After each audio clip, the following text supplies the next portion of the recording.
of future trends. As simple as that. We are very much involved with national strategies in many countries on the blockchain, crypto, and digital economy, including the US.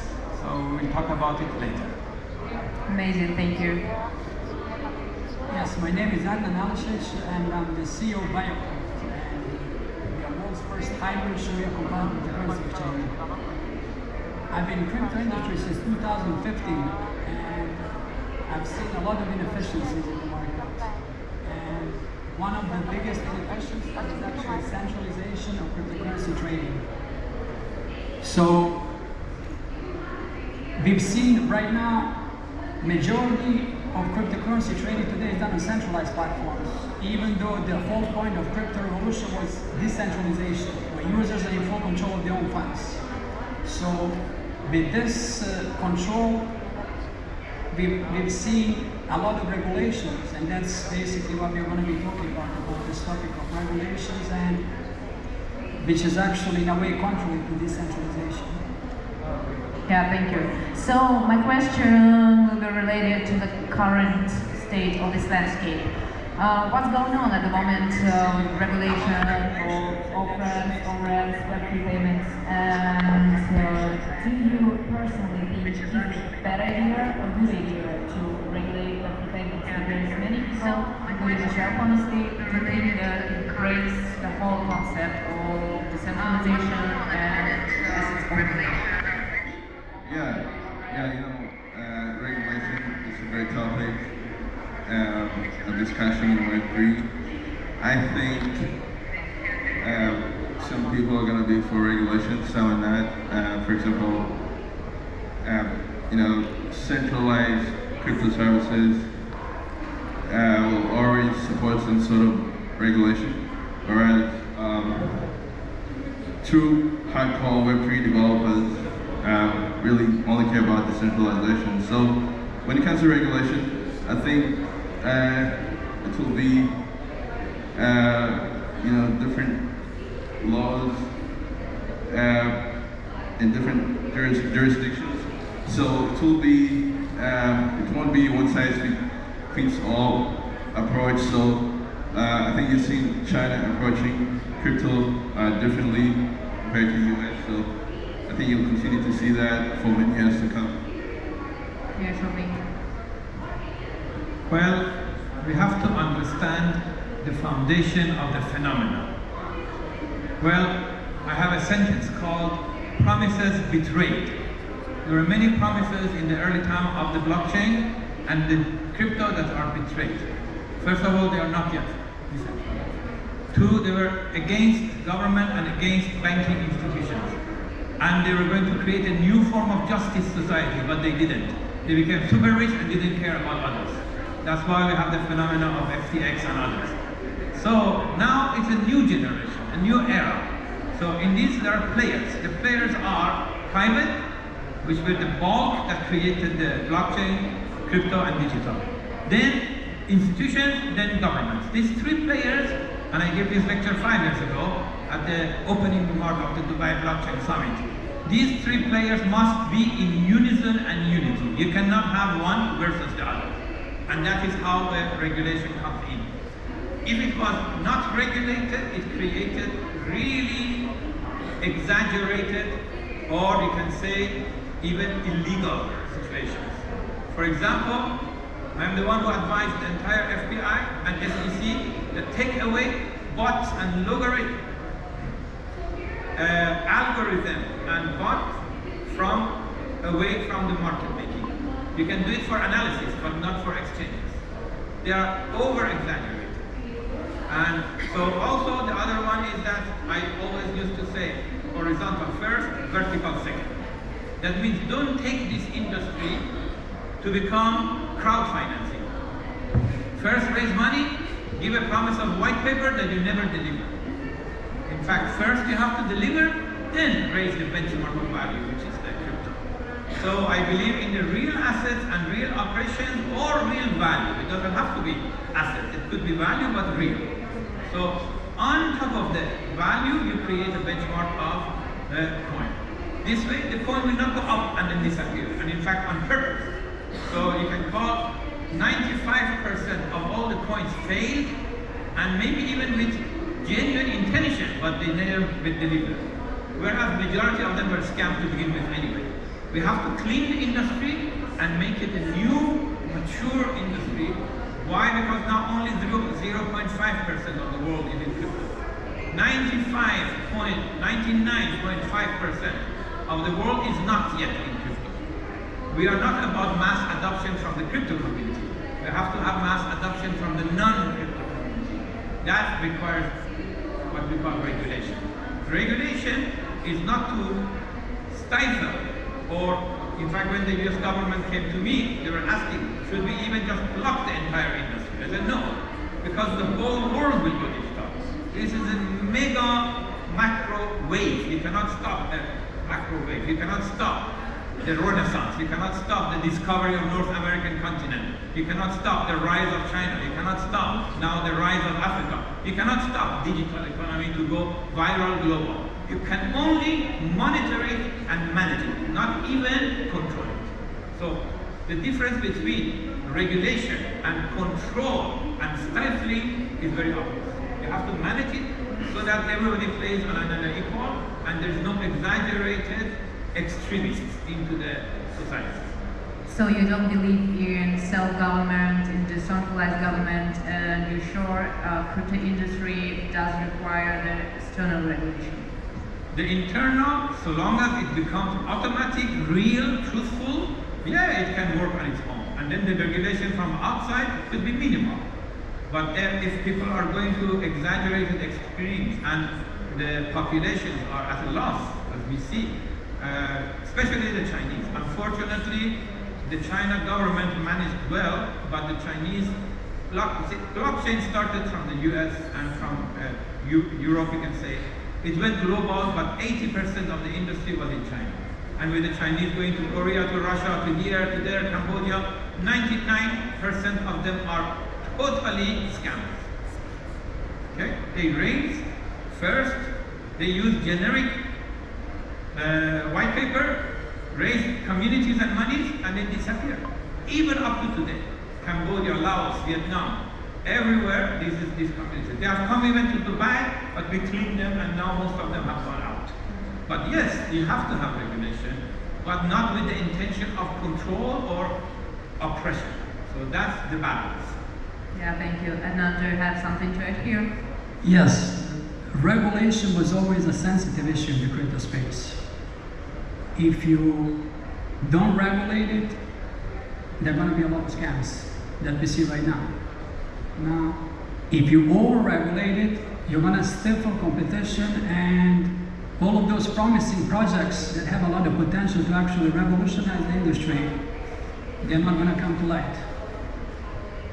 So, one of the examples, as Mr. Farzan said, the trend in 2016 and 17, people basically just write a white paper, and because there was a lot of hype, investors pour millions, and those projects never actually delivered. So that, and because of that, because of those projects, people lose faith.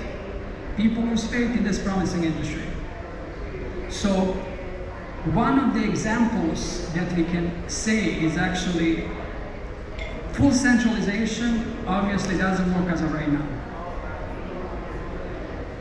Celsius, Voyager, Babel, Finance, FTX. FTX is the perfect example that centralization doesn't work. Now, as of right now, full decentralization also doesn't work.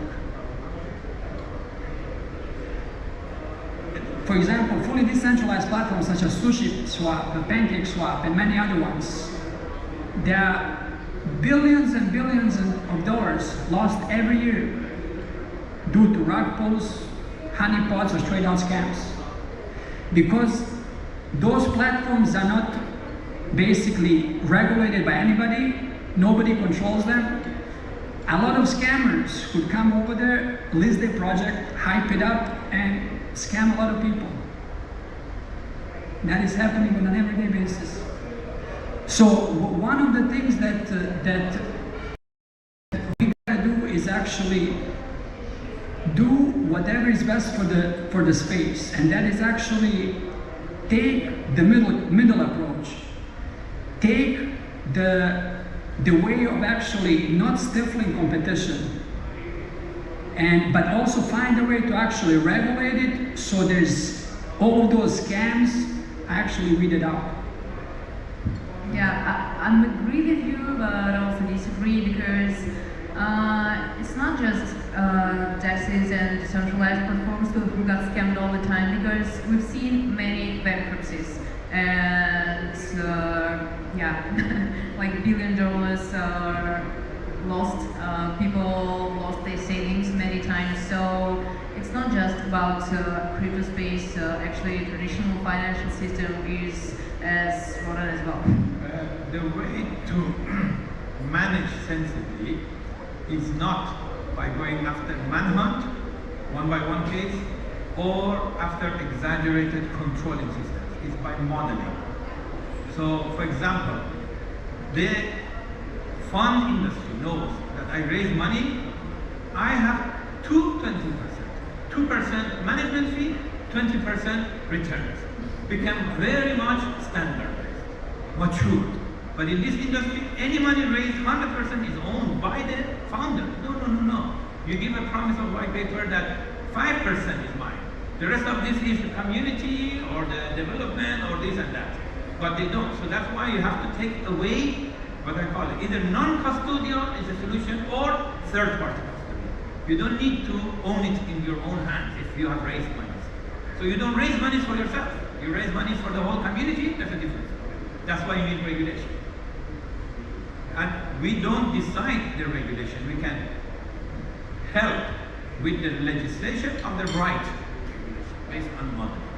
Because regulation in the world is not yet being mature. So the US still is working on the regulation, 1 more year to become completed. And of course, US will lead other countries, but independently, African countries are working on their own regulations and they don't know which sides to take and how, and what elements, and the same. Dubai, but it's good because we have been in touch with the highest level of the government on that. So there are Europe, some countries, the legislation and the regulation is more mature. Dubai is more mature. US is becoming now more mature. So the rest will follow. Okay, let's jump to our initial topic because we moved a little from it. Do you guys think we really have to regulate the payments itself? Because what's the difference then between crypto industry and traditional banks? You have to comply, we have to pass KYC, we have to provide a ton of documents and basically write all the information about every step. Yeah, that's a great question. Yeah, I think crypto sounds more than payments. So I think centralized crypto entities definitely need to be regulated if they handle, any sort of payments, any sort of funds, other people's funds. So, but when it comes to smart contracts, there's a lot that smart contracts can do that doesn't require outside regulation. For example, automated mortgage smart contracts. A lot of automation shouldn't require regulation. Anything that doesn't need, doesn't have payments, a payment structure in it. I think for custody, I think crypto custody services should definitely be regulated as well. But I think you'll find that, for example, Web3 gaming, regulating, you're not regulating, Candy Crush, so why would you regulate, any Web3 game? So that's my take on this. The regulation on money and its transfer should not and will not be micromanagement. Micromanagement is like every transaction you have to get permission? No. That's why I say modeling is the answer. If the modeling makes it fair, makes it transparent, makes it equal, and makes the institutions who are the issuers are not seeing that there is no police, and therefore it's appropriate to my own pocket. So long as that doesn't happen, we don't need to do micromanagement. So the whole idea of a regulation is the ecosystem and the atmosphere and the mode of operation that creates this equality and the universality. Once that is there, you don't need, I mean, most of the systems are technology. Technology means information. Information means transparent, it means automatic. It means automatic by smart contract, it means by seamless, it means by basically, but with the AI. So all of these elements, if the AI is not, let's say, rigged, then yes, you don't need a regulation. But if it's rigged, you need to have a regulation. So macro management, not micro. Don't you think we already failed with it? Because we have travel rule now that basically restricts all the operations over 1K USD. So this is the micromanagement you're talking about. Yeah, I mean, as again I said, over management or control or even stopping, that's not at all the need. The whole community, like any community, let's say American US Chamber of Commerce, they have lobbying power. The whole crypto community has lobbying power in the formation of legislation. So who am I? I'm nobody. I'm one individual, but I'm advisor to many of these national systems. Why? Because I believe my knowledge and my solutions are of use to them, and they do it more balanced way, more healthy way. This way, neither this industry sleeps or dies out, nor is at the mercy of being scammed. So you are very correct. At this time, there is some places over-exaggerated control, not even policy. We have to live. On the one hand, we have to operate more fairly, more transparently. Don't steal the monies of the masses because we are right at the position that we can. At the same time, we help the government to make the legislation sensible. And sometimes they don't.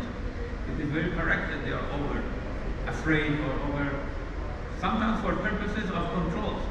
Like in the China case, it's the purpose of control. They want currency of the national government digitalized. They want everything to be into their knowledge and information. That's why they don't promote monetization of the blockchain.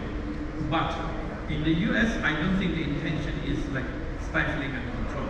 That's why they have been very sensitive. But all depends also on the government's own attitude and their controls they want under society or not.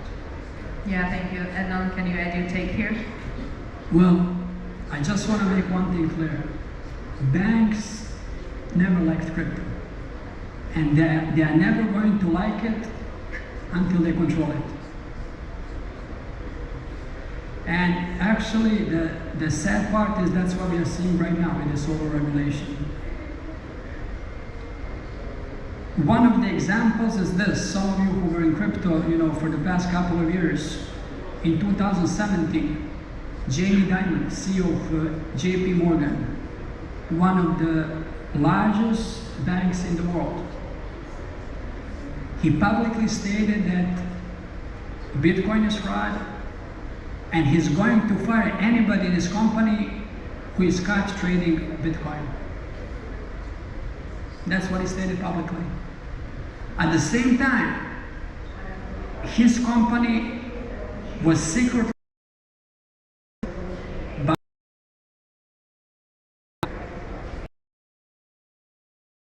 but right now what we are seeing right now is this. Morgan, they are basically acquiring blockchain patents. JP Morgan, they are having their own cryptocurrency trading desk. JP Morgan, they have their even own cryptocurrency.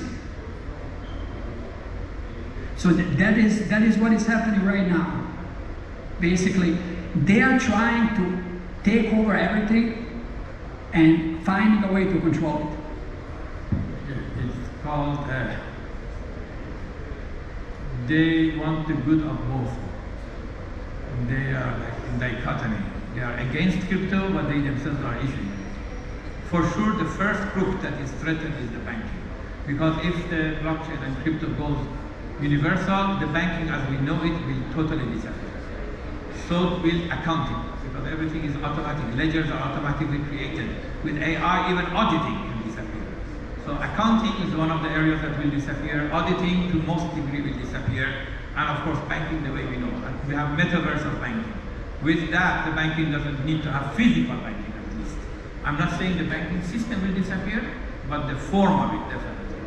So, but they don't need to fear or worry. Like the same as the oil and gas country nations. Saudi, the biggest oil country, is actually in the forefront of alternative energy, renewable energy.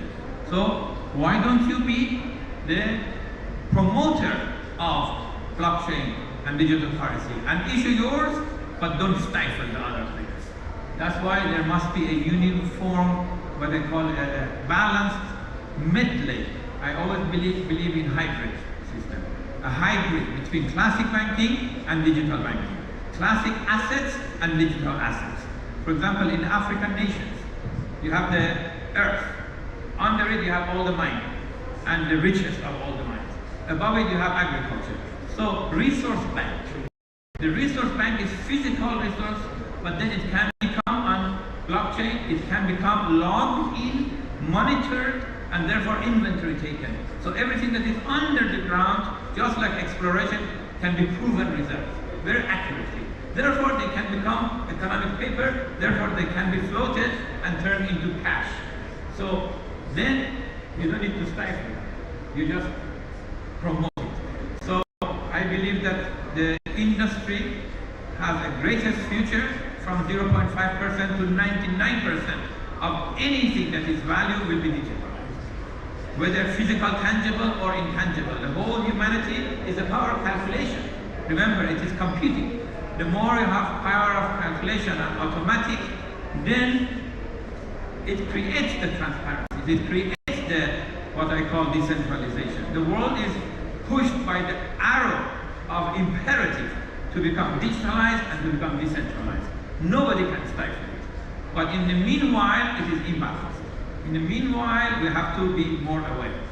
First, the non-crypto community, a large number of them should come in. And not only dwell on crypto.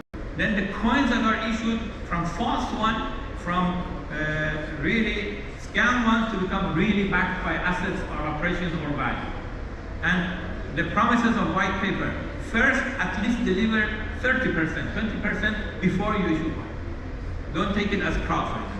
So the people to be blamed with are not the government or the regulators, are actually the players in the industry who move too fast without any management or control, and they created an excuse given to the institutions and to the government to try to stifle it. Now we don't want. We want a balanced medley, interplay, and hybrid. If that happens, then everybody wins. Yeah, but from the other side, institutional adoption takes a lot of time. So even if we'll, one day we'll probably we'll see this hybrid scheme between DeFi and TradFi, but it will take a lot of time probably. So we have 3 more minutes. So my last question is, how do you think can we finally see like the global framework for payment regulation in Web3, or every country will be creating its own rules? Yeah, so I think we won't see a universal, framework of regulation for cryptocurrencies, simply because of, differences in geopolitical opinions and, ideas, of course. So it's hard to come up with one universal structure to regulate crypto, but what I see happening at different countries, as we've seen in the past, El Salvador took a different approach compared to US and Europe. So I think we need to see different regulations around the world. Yeah, thank you. Yes. When you think about it, crypto is already globally regulated. Any cryptocurrency project that is decentralized, it is actually governed by a group of nodes not located in one place. So in a way, when you're thinking about it, that is in a way regulation. So each node cannot actually control until the rest of the nodes agree. Okay. So, but to actually understand that the future of crypto regulation, we have to understand where we used to be. The crypto started by a group of nerds and crypto anarchists who wanted change. It started in around 2008, 2009, after the global collapse. So obviously, one of the contributors to that were banks and big institutions. So now, all of those people who fully supported it, those people who fully believed in it, those people who fought for it, right now, all of those big institutions are coming in and saying, okay, now it's our turn to take over, you can take a hike. And I could tell you this, no matter what they say, and no matter what they do, crypto is here to stay. First of all, crypto and blockchain don't need to be, the blockchain doesn't need to be regulated. It's the issuers that often go to the extremes. So it's a regulation over the oversight of people. Otherwise, the technology is very unbiased and very fair and very transparent. And as you said, many nodes, so it is consensus. So it is not the technology that needs to be regulated, it's the issuers and the users. Yeah, there will be always, we'll see bad players in the future. It was the same situation like the 90s with the very beginning of the internet, and many people were asking the government to regulate it or like ban it or something, but the internet is here to stay, so probably we'll see the same. Thank you guys for great discussion. Absolutely. Thanks so much. Thank you.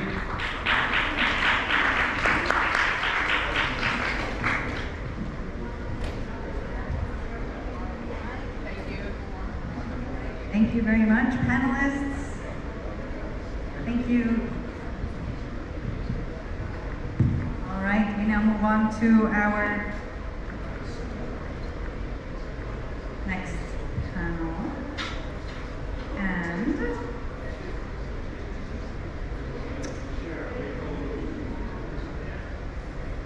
all right, our next panel, the crypto prediction. What's next? So please join me on stage.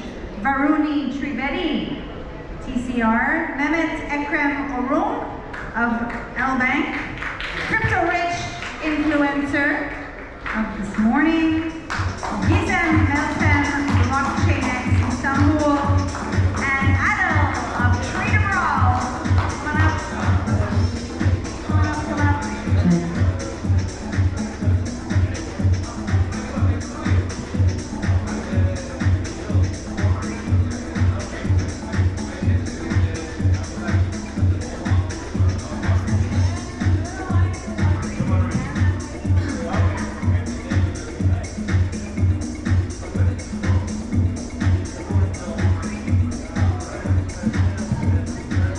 Hi, hello everyone. I suppose everyone's a little sleepy after lunch, so we are going to keep it fun. We're going to keep it entertaining, just like the Web3 and crypto space is.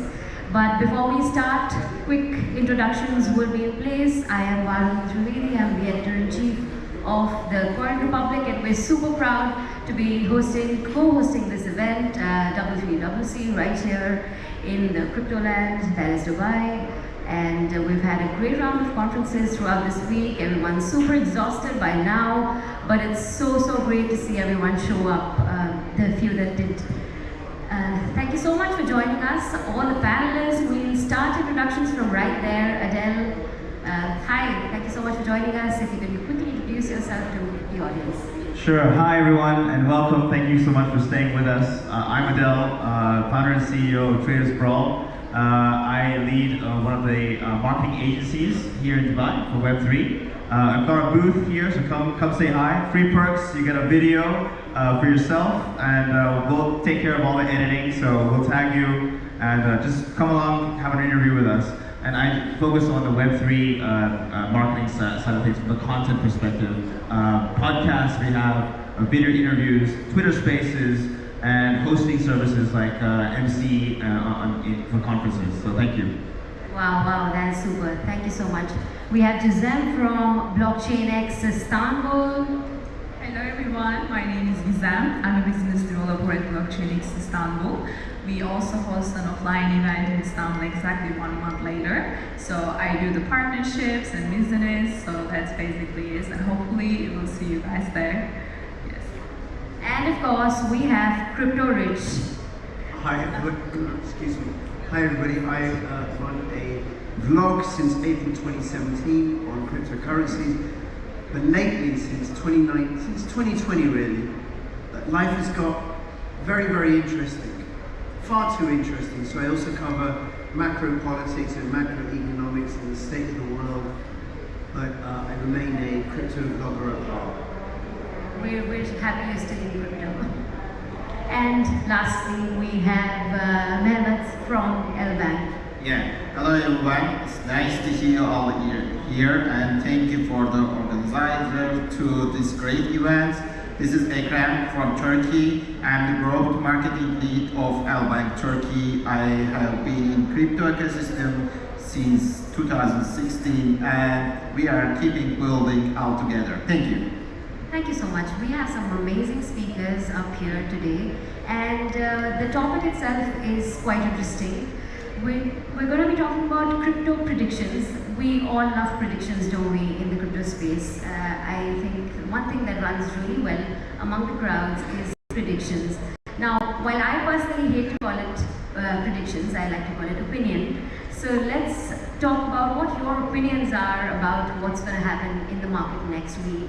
Had the amazing halving event just about a day ago, and now the market's still high on enthusiasm. We can see a lot of people hyping the space still. What are your thoughts on what's going to happen next in this space? Sure, I'll have it kick off. So, as we know, recently we've had great positive approval from the likes of BlackRock, ETF approvals, and their RWA real-world assets launch, Bytom. With that said, also the Bitcoin halving has just happened recently, and governments like the UAE are very progressive with VARA, Virtual Asset Regulatory Authority, and the DFSA, Dubai Financial Services Authority, being very open about having a framework in place for companies to open up here in Dubai. So with that said, with BlackRock being a very influential powerhouse, embracing this technology, I do believe, and also Kathy from ARK ETF, we see, I think definitely, I don't want to put a number to this because I hate being quoted on what price do you think Bitcoin's going to hit, but I'm not surprised. I'm not going to say that it won't hit 100K. I do believe it will. And this may be the year that it does hit that. We had an all-time high of 73K this year itself. Had a correction, Bitcoin halving as well, as I think meeting is going to make Bitcoin as a price more rare to have, more exclusive because there's less blocks. So with that said, I will say if I have to put a number, it will definitely hit around 100K this year. What do you have to say to that, Gizem? So, because of the nature of blockchain, which is decentralized and transparent, I do believe the adaptation, especially in the future, it's going to be a lot wider than it is right now.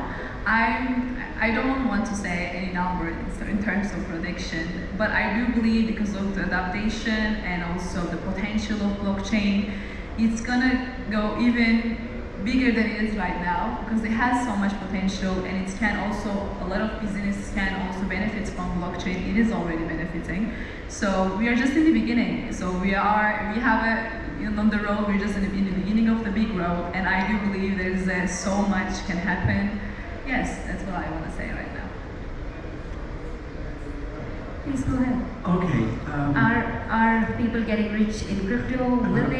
Will everyone be crypto rich soon? Well, I want to do this. I want to give a couple of predictions, and then if it's okay with you, if I can ask people what do they think. Absolutely. Right? And I think the most important thing, or what we're really motivated by, is not where do I think it's going to go, where do I want it to go? Where do I want it to go? I want it to go till it's worth 100 million, billion, trillion, zillion, right? But of course the problem with that is then the dollar, by the time that happens, the dollar really will be worthless. And so will every other fiat currency. One thing I am pretty clear about that is going to happen is there's going to be a spread of cryptocurrencies into the animal kingdom. So we've had dog face coins, we've got cat face coins, we've got frog face coins, there's a raccoon faced coin, so there'll be more and more of the animal kingdom moving into cryptocurrencies. I don't know if that's going to go anywhere, but I think part of the issue with, for all of us in terms of predicting, making predictions, is life is full of surprises. You know, I would have no idea, I had no idea in March 2020 how life was going to work out with the lockdowns and the way the governments were. And I had no idea, you know, when I first bought some Bitcoin in 2013, about where it was going to go, and then all the developments that have come about since, with the layer 1 and the layer 2 and the layer 3 protocols. Who knows what's going to come? But I'm interested, if I can, if there's anybody here, so we can make this a little bit more decentralized. You know, if you weren't here this morning, so I had a decentralized conversation where everybody who was seated got an opportunity to be a node in that conversation. Do you mind if I do that? Is that okay? Right? So I just want to check, right, that the nodes are working. So could you just, you don't have to say anything by the way, could you just all please raise your right arm? I can see you if you don't. Raise your hand. Raise your right arm. This is not a trick. You're not volunteering for anything. I just want to check functionality.